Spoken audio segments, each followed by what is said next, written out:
Alright, so the adapter you're going to need is this one right here. And there's a couple different ones, really these two. And the difference is between them is right here. You can see this one is splined, or has an option for it. I guess, well, this one doesn't. And the way you need to know which one you need is pull your steering wheel, like I did in the previous clip, and see how this one kind of has, like you can see that, it's splined, it kinks in right here and goes up right here, basically meaning that it would fit right here properly, as you can see. Narrows down, versus in this one, how it wouldn't sit because there's no space. It's splined the whole way versus this one where it's only halfway. So that's how you know what size you need. If you just have a straight one, which I'm assuming is just straight right here, it's just boxed like that, then you would get this one. I'll put links to both these in the description so you know which one you need. And then it's not shown in the video anymore, but this hardware, I didn't need this at all. I'm not really sure what it goes to. It might be something for the ground, but you'll see. I figured something else out for the ground, but I didn't use that at all.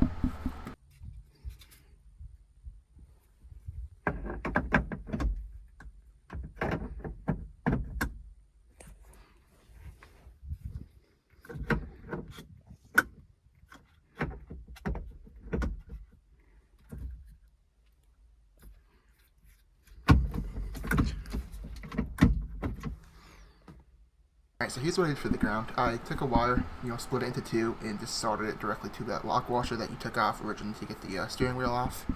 And I did this just so I couldn't find a good ground in the steering wheel, and the steering shaft seems to work. So just put that 19 over it. You might have to kind of hold it in place, but just put that 19 over it and tighten it on there, and it should work for your ground. That's how I did it, and I have no issues as of yet.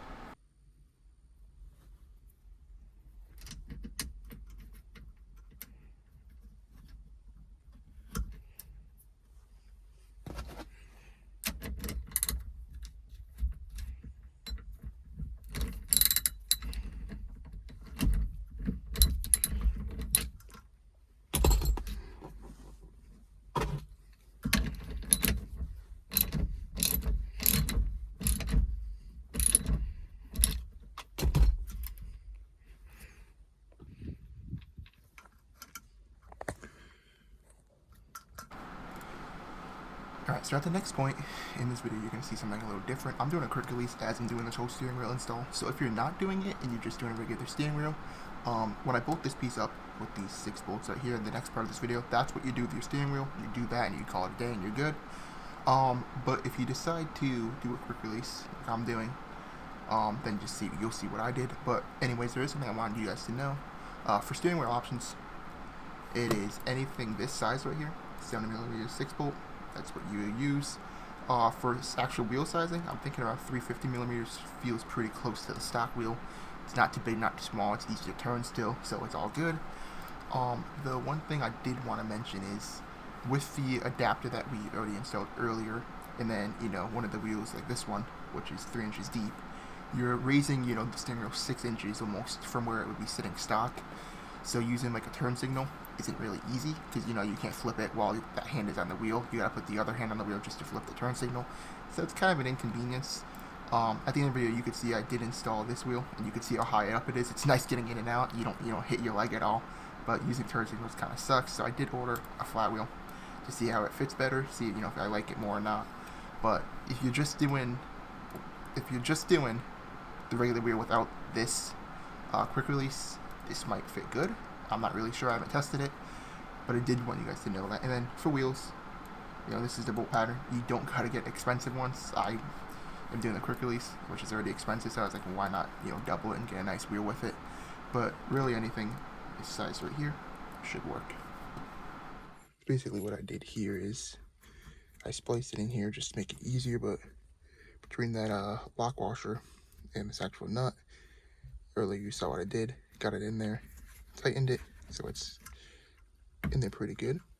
And I just cut it here, cut this half, wired this in, and then came out here and just did this. So I was messing with this whole thing. Then this side of the yellow goes with this green, just like that. And at this point, just grab a screwdriver, touch these 2 points together to make sure it does work. I have already tested them out with that screwdriver right there, and it does work. So what I'm going to do is I think kind of just shove all this in there. Get it in there. And then bolt that up. I think just like that. Once again.